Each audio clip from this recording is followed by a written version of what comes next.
गई कथा। कहाँ गई?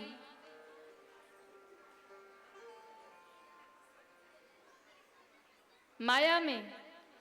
हाँ, माया में मन जल्दी जाता है। तो संसार छूटना बहुत कठिन है। सब मोह माया है कह देना आसान है, पर भीतर तो वही बसा रहता है। तब तक हम भगवान की शरण में नहीं आ सकते जब तक दुनिया हमें दुत्कार ना दे, जब तक दुनिया हमें ठोकर ना मार दे। विभीषण जी तो बहुत राम जी के भक्त थे महाराज, बहुत भक्त थे। इतने बड़े भक्त थे कि लंका में रहने के बाद भी भगवान का भजन करते हैं। हम लोग तो फिर भी दो चार पड़ोसी आसपास रहते हैं, हंसी उड़ाते तो भजन नहीं कर पाते, या घर में कोई उल्टा बोल देता है तो हम भजन नहीं कर पाते। वहां तो पूरे राक्षस ही भरे पड़े थे। हनुमान जी कहते मैं कैसे रहता हूँ लंका में, जिन दसननी मऊ जीव बिचारी, दांतों के बीच में बिचारी जीव रहती, मैं ऐसे रहता हूँ यहाँ पे। वहां रह के भजन करते थे। और हनुमान जी जब गए ना, तो हनुमान जी ने कहा विभीषण तेरा भाई रावण नहीं है। कौन है मेरा भाई? हनुमान जी ने कहा हम दोनों भाई हैं। क्यों? हम दोनों के माई बाप सीताराम जी हैं, और जिसके माई बाप सीताराम जी हैं, तुम ये रावण ये तो झूठा भाई है। सच्चा भाई तो मैं तुम्हारा हूं, क्योंकि मेरे भी माई बाप सीताराम हैं और तुम्हारे भी माता पिता सीताराम जी हैं। असली माता पिता तो वो हैं। दुनिया के माता पिता भाई बने तो सब झूठे हैं। क्यों? क्यों झूठे हैं? अगर सच्चे होते तो मरने के बाद भी तो साथ जाते ना। मरने के बाद कोई साथ क्यों नहीं जाता?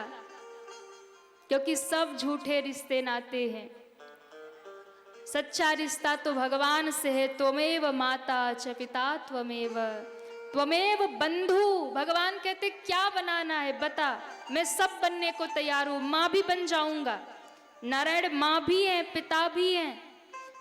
भगवान भाई भी बनने को तैयार है, मित्र भी बनने को तैयार है। कौन सा रिश्ता जोड़ना है? पति भी बनने को तैयार है। आप उनसे रिश्ता जोड़ तो लो। तो भगवान हर रिश्ते में आपको मिल जाएंगे। दुनिया के सब नाते झूठे, भगवान से ही सच्चा नाता है महाराज। भगवान कहते क्या बनना है? त्वमेव माता च पिता त्वमेव त्वमेव बंधु च सखा त्वमेव। वो सब कुछ है। इसलिए जगत के माई बाप वही हैं। जन्म देने वाले माता पिता तो एक समय तक ही आपके साथ रहेंगे, लंबा समय नहीं चलेंगे। लेकिन जो जगत के माता पिता हैं वो तो हर जन्म में आपके साथ रहते हैं। भगवान तो हर जन्म में, आप पशु बन जाओ, पक्षी बन जाओ, कीड़ा बन जाओ, मक्खी बन जाओ, मच्छर बन जाओ, पेड़ बन जाओ, हर जन्म में कौन साथ रहता है? अरे कहिए ना, भगवान साथ रहते हैं हर जन्म में। 84 लाख योनियों में घूम के आओ। अच्छा कईयों को लग रहा हो देवी जी कह रही कीड़ा बन जाओ, मक्खी बन जाओ, पर एक एक बार तो सभी बन के आ, न जाने कितने बार बने होंगे। ऐसे थोड़ी मनुष्य तन मिल गया है, कितने चक्कर लगा लगा के तब मनुष्य बन के बैठे हम लोग। ऐसे थोड़ी ना बन गए मनुष्य सीधा डायरेक्ट। 84 लाख योनियों में घूमे, न जाने कितने बार मक्खी बने होंगे, मच्छर बने होंगे, कीड़ा बने होंगे, पेड़ बने होंगे, पशु बने होंगे। हर एक योनि में जन्म ले ले करके, मर मर करके तब मनुष्य बने। और फिर भजन नहीं किया तो फिर मरेंगे, फिर दौड़ेंगे, फिर मरेंगे तो फिर दौड़ेंगे। लेकिन हर एक योनि में भगवान, जब भी कोई नया जन्म होगा नए माँ बाप मिल जाएंगे। पशु के यहाँ भी जन्म होगा, पक्षी रूप में भी जन्म होगा तो भी माँ मिलेगी, पिता मिलेंगे। और हर एक योनि में सब चेंज होते रहेंगे, लेकिन भगवान कभी चेंज नहीं होंगे। हर एक जन्म में वही त्वमेव माता च पिता त्वमेव। हनुमान जी ने कहा ये झूठा भाई है। मैं सच्चा भाई हूँ, हम दोनों के माई बाप सीताराम हैं। विभीषण जी ने कहा अच्छा तो मैं क्या करूं? बोले राम जी की शरण में आ जा। कहकर हनुमान जी चले गए, विभीषण जी नहीं आए, पड़े थे उसी रावण के मोह में। लेकिन जिस दिन रावण ने मारी लात, ज्यों एक लात मारी और कहा निकल मेरे राज्य से, उस दिन याद आया कि हनुमान जी सही कह रहे थे, ये झूठा भाई है, सच्चे माई बाप तो सीताराम हैं और हनुमान हैं। उस दिन छोड़ करके भागे। सोचिए विभीषण जैसे भक्त भी भगवान की शरण में तब आए जब उन्हें भी मोह की लात पड़ी, ममता की लात पड़ी, यानी दुनिया की ठोकर पड़ी, तब ठाकुर जी की याद आ गई। उसी प्रकार हम और आप भी हैं। जब बेटा दुत्कारने लगता है ना, तब याद आता है भगवान। जब बहू खरी खोटी सुनाने लगती है ना, तब याद आता है भगवान। हाँ, और बहू बड़ी अच्छी हो, बड़ी सेवा कर रही हो, सुबह शाम चरण दबा रही हो, मम्मी जी कह के पीछे पीछे घूम रही हो, नहीं याद आएगी ठाकुर जी की? नाती पोते आगे पीछे घूम रहे हो, बेटा भी खूब माँ बाप की भक्ति करता हो, कहाँ भगवान की याद आएगी? फिर माया में नहीं आएगी याद। भक्ति करोगे भी तो भी वो वाला जुड़ाव भगवान से नहीं होगा। लेकिन हाँ, जिस दिन बेटा ठोकर मारेगा, जिस दिन बहू खरी खोटी सुनाएगी, जिस दिन नाती पोते आकर उल्टा बोलने लग जाएंगे ना, उस दिन लगेगा कि सब झूठे हैं, अपने तो केवल ठाकुर जी हैं। उस दिन लगेगा। यह अनुभव की बात है, क्योंकि जितने भी दुनिया में देखे हैं मैंने यही अनुभव किया है कि जब तक ठोकर अपनों की नहीं लगती है, संसार की ठोकर, जगत की ठोकर, दुनिया की ठोकर नहीं लगती, तब तक दुनिया बनाने वाले की याद किसी को नहीं आती, नहीं आती याद।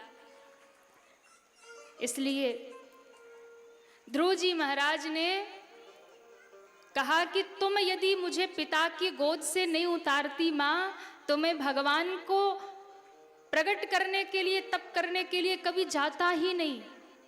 तो तुम्हारी कृपा से मुझे भगवान मिले, पहली गुरु तो तुम ही हो मेरी। 36,000 वर्षों तक राज्य किया और फिर ध्रुव जी महाराज सशरीर भगवान के धाम गए। देखिए भजन का प्रभाव, भक्ति का प्रभाव, इस दुनिया से आज तक कोई भी सशरीर भगवान के द्वार नहीं गया। मृत्यु लोक है, मृत्यु का वर्ण करना पड़ता है, पर ध्रुव जी महाराज ने मृत्यु के सर पे पैर रख करके छलांग लगाई, भगवान के विमान में बैठे और सीधा ध्रुव लोक में जाकर विराजमान हो गए। बोलिए ध्रुव जी महाराज की जय हो। सीधा भगवान के धाम जाकर के विराजमान हो गए। ये ध्रुव जी महाराज का चरित्र है, ध्रुव जी महाराज की कथा है। इसके बाद में 28 प्रकार के नरकों का वर्णन आता है। अच्छा, ध्रुव जी के चरित्र में फिर आगे कथा महाराज अंग की आती है, जिनके यहाँ वेन नामक नास्तिक पुत्र हुआ, ऋषियों के श्राप से मरा, उसके शरीर का मंथन किया, महाराज पृथु प्रकट हुए। बोलिए पृथु जी महाराज की जय हो। ये पृथु जी स्वयं भगवान नारायण के ही अवतार थे। उन्होंने पृथ्वी के 7 द्वीप बनाए, उन्होंने पृथ्वी का दोहन किया और पृथु जी के ही नाम पर धरती का नाम पृथ्वी पड़ा। ऐसे पृथु जी की कथा आई, पुरंजनोपाख्यान आया है। महाराज नाभि की कथा आई, जिनके यहाँ ऋषभ भगवान प्रकट हुए। जड़ भरत जी की कथा आई, मोह में पड़े तो 3 जन्म में उनका उद्धार हुआ। और फिर नरकों का वर्णन आया। सुखदेव जी से परीक्षित जी ने पूछा, नरक से कौन बच पाएगा? तो कहा नरक से वही बच पाएगा जो भगवान के आश्रित हो जाएगा, जो भगवान का भजन करेगा वही नरकों से बच पाएगा। अजामिल की कथा आई, जो बहुत बड़ा डाकू था, बड़ा पापी था, पर मरते समय उसने अपने बेटे का नाम नारायण रखा था। नारायण पुकारा, बेटे को पुकारा और भगवान विमान लेकर के प्रकट हो गए। तो विमान में बैठकर भगवान के धाम को गया। ये भगवान के नाम की महिमा बताई महाराज, ये भगवान के नाम की महिमा है। इसके बाद में श्री प्रहलाद जी महाराज की कथा आई। प्रहलाद जी जो भगवान की भक्ति करते हैं, पर हिरण्यकश्यपु जो उनके पिता हैं वो बहुत क्रोध करते हैं, वो भगवान से वैर करते हैं। पिता के विरुद्ध जाकर जब उन्होंने भक्ति किया तो पिता ने उन्हें हर प्रकार से प्रताड़ना दी, मारने का प्रयास किया, पर प्रहलाद जी की हर बार रक्षा भगवान ने की। अंत में स्वयं मारने दौड़ा, तब भगवान नरसिंह खम्मा फाड़ करके सामने प्रकट हो गए। बोलिए नरसिंह भगवान की जय हो, नरसिंह भगवान की जय हो। भगवान नरसिंह ने हिरण्यकश्यपु का वध कर दिया और फिर प्रहलाद जी को उनको राज्य समर्पित कर दिया। इसके बाद में कथा आती है गज और ग्राह की कथा। त्रिकूट नामक पर्वत पर एक गज रहता था, एक हाथी रहता था, बड़ा बलशाली था।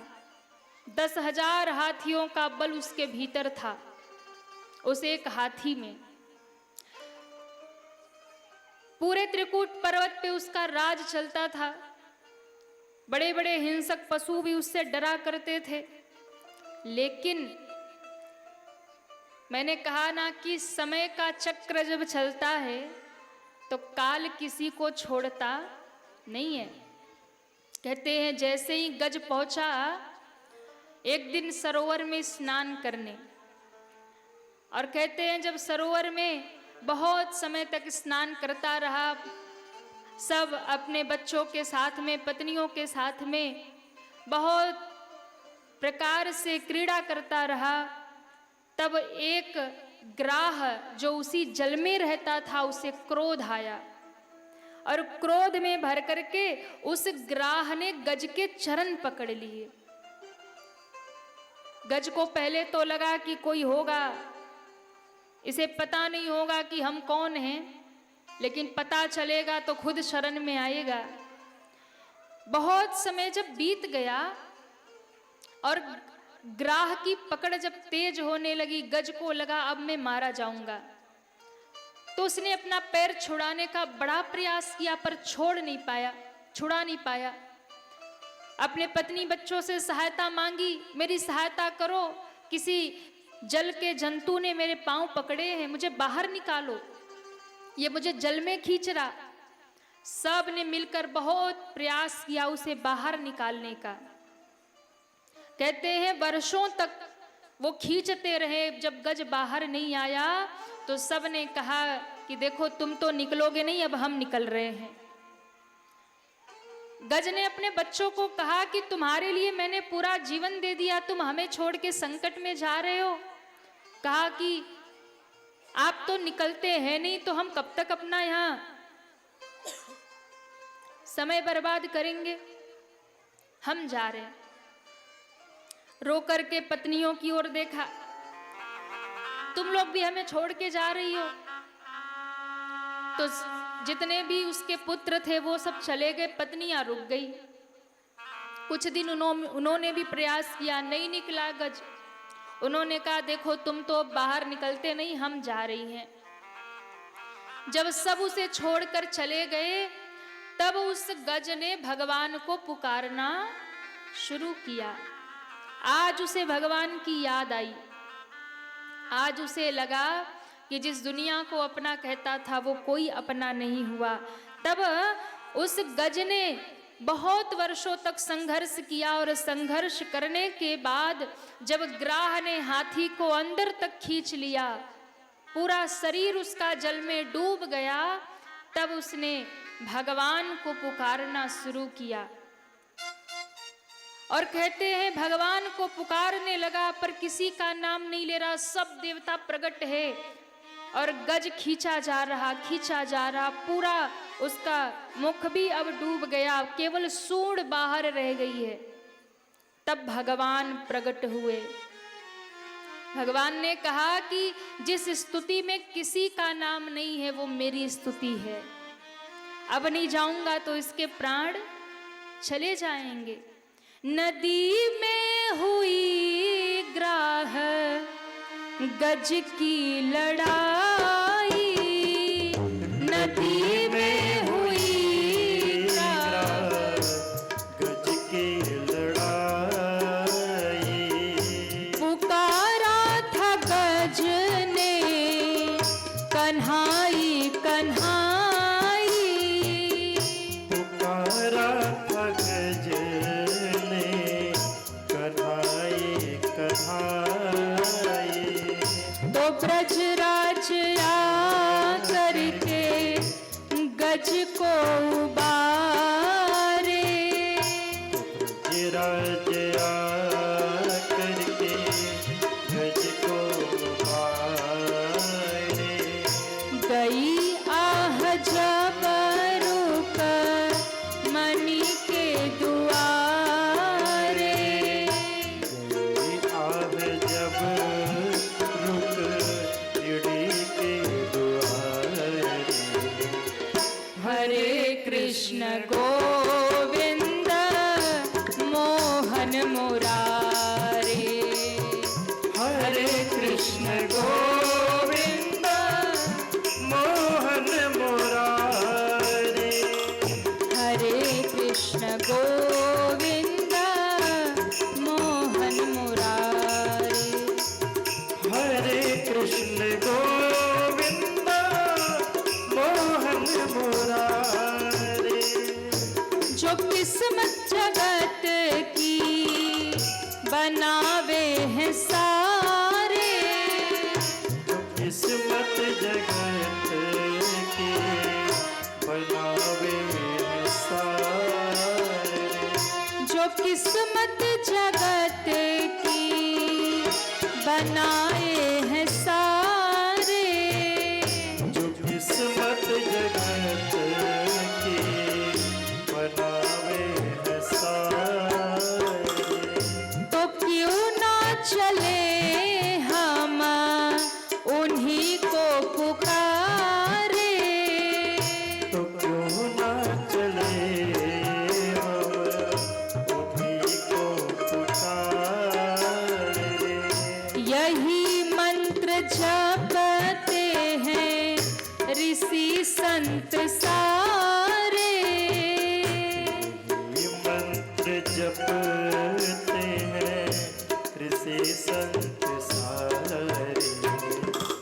हरे कृष्ण गोविंद मोहन मुरारे, हरे कृष्ण गोविंद मोहन मुरारे, हरे कृष्ण गोविंद मोहन मुरारे, हरे कृष्ण गोविंद मोहन मुरारे, मोहन मुरारे, मोहन मुरारे। भगवान ने प्रकट होकर गज और ग्राह का उद्धार कर दिया और अपने धाम भेज दिया। बोलिए नारायण भगवान की, जय हो, भागवत महापुराण की जय हो। इसके बाद में बहुत सुंदर कथा आई है। समुद्र मंथन हुआ, भगवान ने मोहिनी रूप लेकर के सारे देवताओं को अमृत पान कराया। दैत्य क्रोधित होते हैं और बदला लेने के लिए शुक्राचार्य जी राजा बलि से यज्ञ करवा रहे हैं राजा बलि के द्वार पर भगवान 52 वेश लेकर के पधारते हैं, क्योंकि यदि राजा बलि का यज्ञ पूरा हो जाएगा तो देवताओं को स्वर्ग फिर कभी नहीं मिल पाएगा, एक छत्र राज्य राजा बलि का हो जाएगा। इसलिए भगवान 52 बन करके देवताओं की रक्षा के लिए बलि के द्वार पर पधारते हैं। बोलिए 52 भगवान की जय हो। 52 भगवान ने राजा बलि से 3 पग भूमि में सब कुछ मांग लिया और बाद में राजा बलि पर भी कृपा किया। इसके बाद में सूर्यवंश का वर्णन आता है, जिसमें सूर्यवंश के अनेकानेक जितने भी पराक्रमी राजा हुए उन सब की कथा आती है। और ऐसे सूर्यवंश के वर्णन में ही ऐसे सूर्यवंशी राजा हुए महाराज अम्बरीश की भी कथा आई। एकादशी का व्रत कौन कौन करता है? जो हाथ नहीं उठा रहे वो नहीं करते। देखो, दुनिया में आप जितने भी व्रत करते हैं वो सारे व्रत आप दुनिया के लिए करते हैं, लेकिन एकमात्र एकादशी का व्रत ऐसा है जो प्रभु की प्रसन्नता के लिए और स्वयं के कल्याण के लिए किया जाता है। इसलिए देखो, एक बसे ना बसे मेरे चाहत, बसे मेरे दिल में बसेरा तेरा चाहिए। कौन कौन चाहता दिल में ठाकुर जी बस जाए? उठाओ पूरे हाथ और पुकार करके कहिए, मेरे चाहत की दुनिया बसे ना बसे मेरे,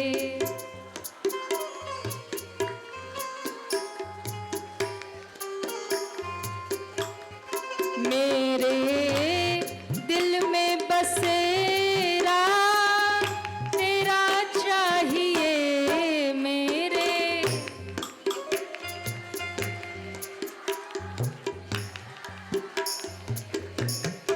आसरा इस जहां का मिले ना मिले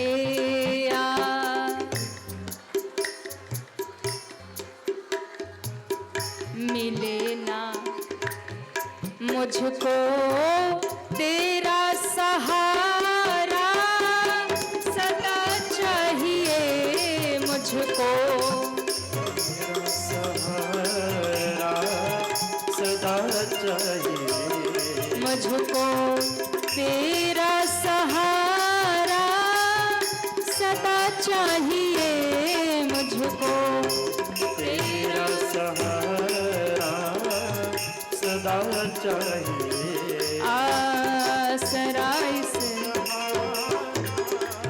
मिले ना मिले आसरा इस जहां का मिले ना मिले, आसरा इस जहां का मिले ना मिले।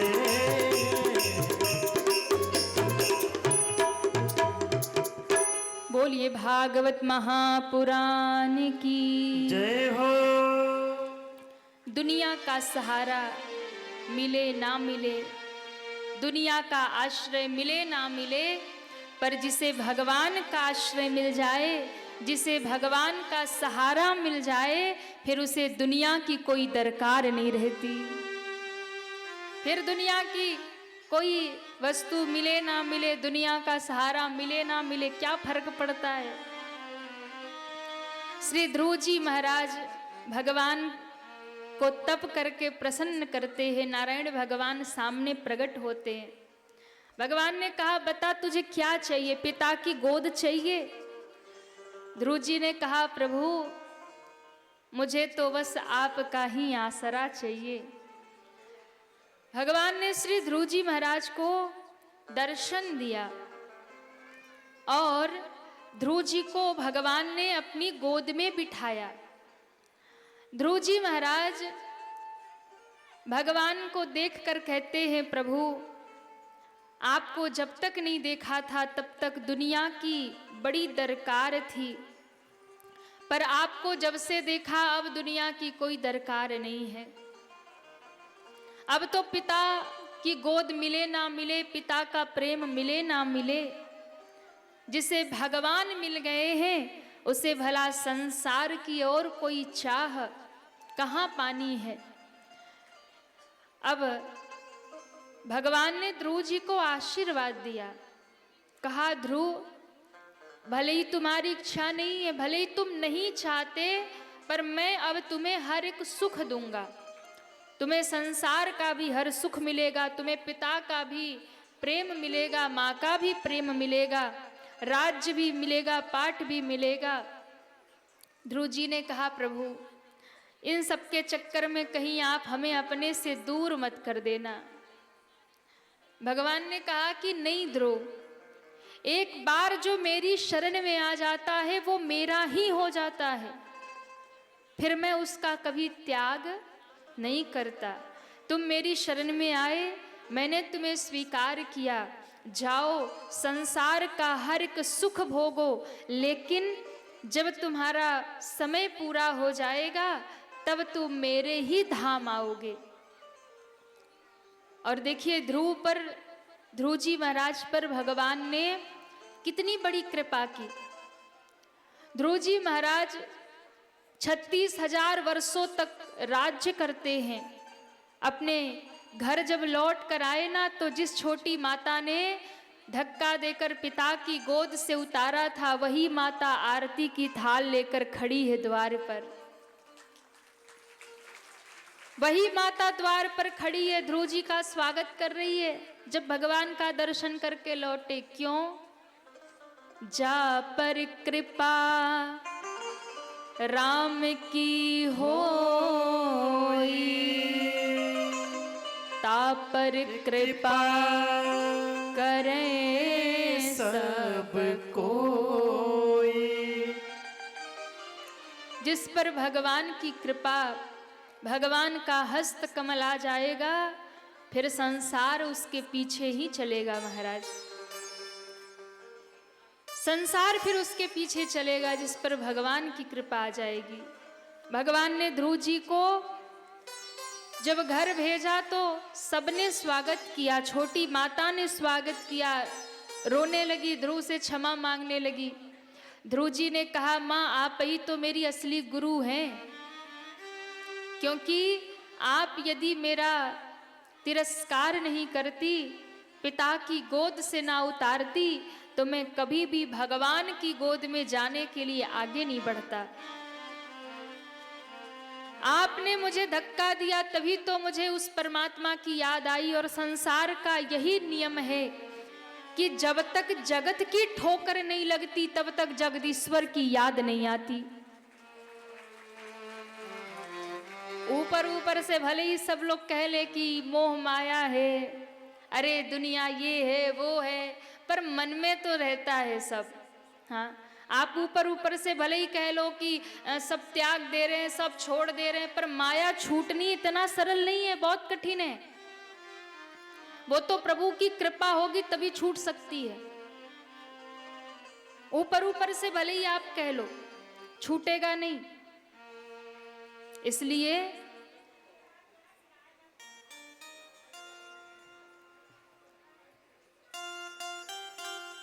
हाँ, सब देख लो उधर, जरा सा भी कहीं कुछ हो तो सब कहते महाराज तो कथा सुना ही रहे, हम तनिक उधर देख ले क्या चल रहा है, थोड़ा पीछे देखे, थोड़ा आगे देखे, कौन आया कौन नहीं आया जरा वो भी देखे। बोलिए भागवत महापुराण की जय हो। कहाँ थे हम? गई कथा, कहाँ गई?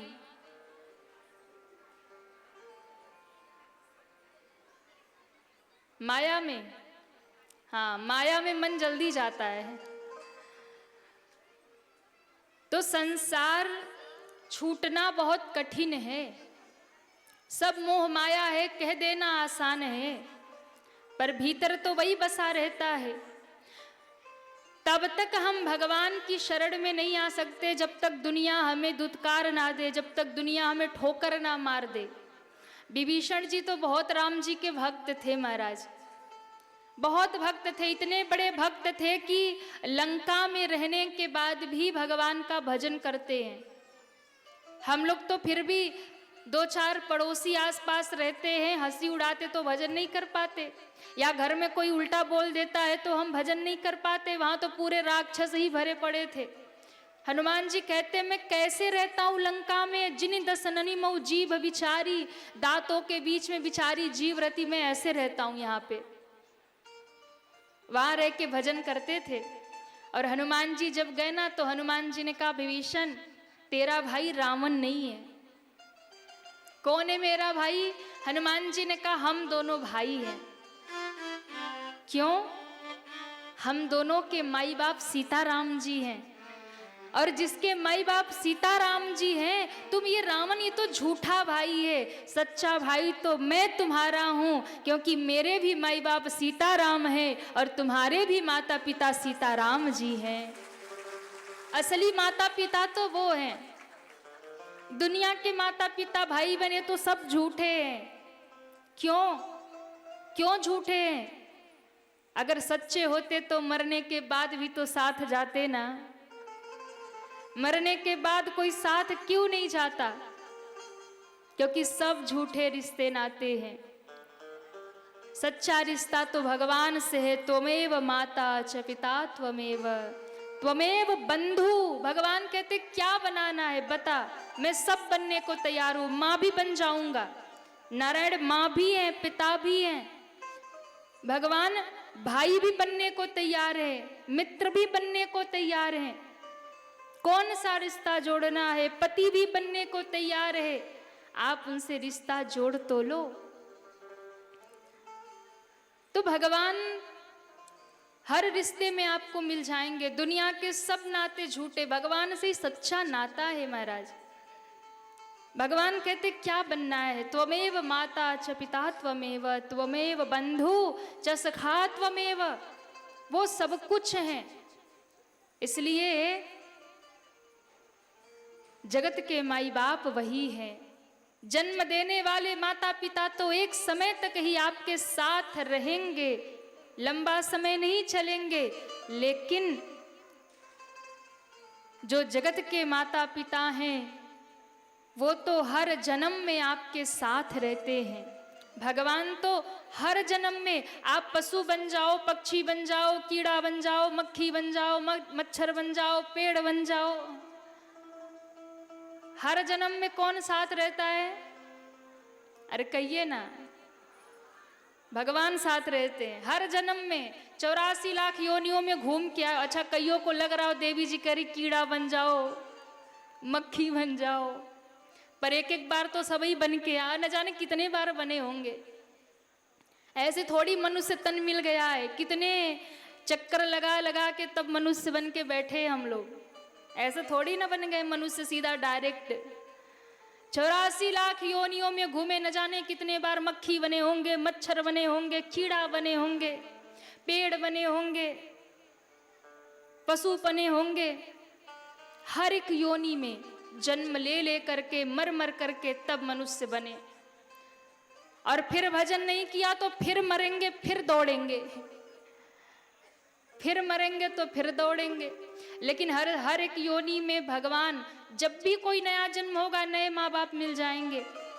पशु के यहाँ भी जन्म होगा, पक्षी रूप में भी जन्म होगा तो भी माँ मिलेगी, पिता मिलेंगे। और हर एक योनि में सब चेंज होते रहेंगे, लेकिन भगवान कभी चेंज नहीं होंगे। हर एक जन्म में वही त्वमेव माता च पिता त्वमेव। हनुमान जी ने कहा ये झूठा भाई है, मैं सच्चा भाई हूं, हम दोनों के माई बाप सीताराम हैं। विभीषण जी ने कहा अच्छा तो मैं क्या करूं? बोले राम जी की शरण में आ जा। कहकर हनुमान जी चले गए, विभीषण जी नहीं आए, पड़े थे उसी रावण के मोह में। लेकिन जिस दिन रावण ने मारी लात, ज्यों एक लात मारी और कहा निकल मेरे राज्य से। उस दिन याद आया कि हनुमान जी सही कह रहे थे, ये झूठा भाई है, सच्चे माई बाप तो सीताराम है और हनुमान है। उस दिन छोड़ करके भागे। सोचिए, विभीषण जैसे भक्त भी भगवान की शरण में तब आए जब उन्हें भी मोह की लात पड़ी, ममता की लात पड़ी, यानी दुनिया की ठोकर पड़ी। तब ठाकुर जी की याद आ गई। उसी प्रकार हम और आप भी हैं। जब बेटा दुत्कारने लगता है ना, तब याद आता है भगवान। जब बहू खरी खोटी सुनाने लगती है ना, तब याद आता है भगवान। हाँ, और बहू बड़ी अच्छी हो, बड़ी सेवा कर रही हो, सुबह शाम चरण दबा रही हो, मम्मी जी कह के पीछे पीछे घूम रही हो, नहीं याद आएगी ठाकुर जी की? नाती पोते आगे पीछे घूम रहे हो, बेटा भी खूब माँ बाप की भक्ति करता हो, कहाँ भगवान की याद आएगी? फिर माया में नहीं आएगी याद। भक्ति करोगे भी तो भी वो वाला जुड़ाव भगवान से नहीं होगा। लेकिन हाँ, जिस दिन बेटा ठोकर मारेगा, जिस दिन बहू खरी खोटी सुनाएगी, जिस दिन नाती पोते आकर उल्टा बोलने लग जाएंगे ना, उस दिन लगेगा कि सब झूठे हैं, अपने तो केवल ठाकुर जी हैं। उस दिन लगेगा। यह अनुभव की बात है, क्योंकि जितने भी दुनिया में देखे हैं मैंने यही अनुभव किया है कि जब तक ठोकर अपनों की नहीं लगती है, संसार की ठोकर, जगत की ठोकर, दुनिया की ठोकर नहीं लगती, तब तक दुनिया बनाने वाले की याद किसी को नहीं आती, नहीं आती याद। इसलिए ध्रुव जी महाराज ने कहा कि तुम यदि मुझे पिता की गोद से नहीं उतारती माँ, तो मैं भगवान को प्रकट करने के लिए, तप करने के लिए कभी जाता ही नहीं। तो तुम्हारी कृपा से मुझे भगवान मिले, पहली गुरु तो तुम ही हो मेरी। 36,000 वर्षों तक राज्य किया और फिर ध्रुव जी महाराज सशरीर भगवान के धाम गए। देखिए, भजन का प्रभाव, भक्ति का प्रभाव, इस दुनिया से आज तक कोई भी सशरीर भगवान के द्वार नहीं गया। मृत्यु लोक है, मृत्यु का वर्ण करना पड़ता है, पर ध्रुव जी महाराज ने मृत्यु के सर पे पैर रख करके छलांग लगाई, भगवान के विमान में बैठे और सीधा ध्रुव लोक में जाकर विराजमान हो गए। बोलिए ध्रुव जी महाराज की जय हो। सीधा भगवान के धाम जाकर के विराजमान हो गए। ये ध्रुव जी महाराज का चरित्र है, ध्रुव जी महाराज की कथा है। इसके बाद में 28 प्रकार के नरकों का वर्णन आता है। अच्छा, ध्रुव जी के चरित्र में फिर आगे कथा महाराज अंग की आती है, जिनके यहाँ वेन नामक नास्तिक पुत्र हुआ, ऋषियों के श्राप से मरा, उसके शरीर का मंथन किया, महाराज पृथु प्रकट हुए। बोलिए पृथु जी महाराज की जय हो। ये पृथु जी स्वयं भगवान नारायण के ही अवतार थे। उन्होंने पृथ्वी के 7 द्वीप बनाए, उन्होंने पृथ्वी का दोहन किया और पृथु जी के ही नाम पर धरती का नाम पृथ्वी पड़ा। ऐसे पृथु जी की कथा आई, पुरंजनोपाख्यान आया है।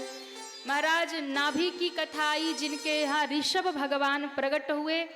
जड़ भरत जी की कथा आई, मोह में पड़े तो 3 जन्म में उनका उद्धार हुआ। और फिर नरकों का वर्णन आया। सुखदेव जी से परीक्षित जी ने पूछा, नरक से कौन बच पाएगा? तो कहा, नरक से वही बच पाएगा जो भगवान के आश्रित हो जाएगा, जो भगवान का भजन करेगा वही नरकों से बच पाएगा। अजामिल की कथा आई, जो बहुत बड़ा डाकू था, बड़ा पापी था, पर मरते समय उसने अपने बेटे का नाम नारायण रखा था। नारायण पुकारा, बेटे को पुकारा और भगवान विमान लेकर के प्रकट हो गए। तो तो विमान में बैठकर भगवान के धाम को गया। ये भगवान के नाम की महिमा बताई महाराज, ये भगवान के नाम की महिमा है। इसके बाद में श्री प्रहलाद जी महाराज की कथा आई। प्रहलाद जी जो भगवान की भक्ति करते हैं, पर हिरण्यकश्यपु जो उनके पिता हैं वो बहुत क्रोध करते हैं, वो भगवान से वैर करते हैं। पिता के विरुद्ध जाकर जब उन्होंने भक्ति किया तो पिता ने उन्हें हर प्रकार से प्रताड़ना दी, मारने का प्रयास किया, पर प्रहलाद जी की हर बार रक्षा भगवान ने की। अंत में स्वयं मारने दौड़ा, तब भगवान नरसिंह खम्मा फाड़ करके सामने प्रकट हो गए। बोलिए नरसिंह भगवान की जय हो, नरसिंह भगवान की जय हो। भगवान नरसिंह ने हिरण्यकश्यपु का वध कर दिया और फिर प्रहलाद जी को उनको राज्य समर्पित कर दिया। इसके बाद में कथा आती है गज और ग्राह की कथा। त्रिकूट नामक पर्वत पर एक गज रहता था, एक हाथी रहता था, बड़ा बलशाली था। 10,000 हाथियों का बल उसके भीतर था, उस एक हाथी में। पूरे त्रिकूट पर्वत पे उसका राज चलता था। बड़े बड़े हिंसक पशु भी उससे डरा करते थे। लेकिन मैंने कहा ना कि समय का चक्र जब चलता है तो काल किसी को छोड़ता नहीं है। कहते हैं जैसे ही गज पहुंचा एक दिन सरोवर में स्नान करने, और कहते हैं जब सरोवर में बहुत समय तक स्नान करता रहा, सब अपने बच्चों के साथ में, पत्नियों के साथ में बहुत प्रकार से क्रीड़ा करता रहा, तब एक ग्राह जो उसी जल में रहता था उसे क्रोध आया, और क्रोध में भर करके उस ग्राह ने गज के चरण पकड़ लिए। गज को पहले तो लगा कि कोई होगा, इसे पता नहीं होगा कि हम कौन हैं, लेकिन पता चलेगा तो खुद शरण में आएगा।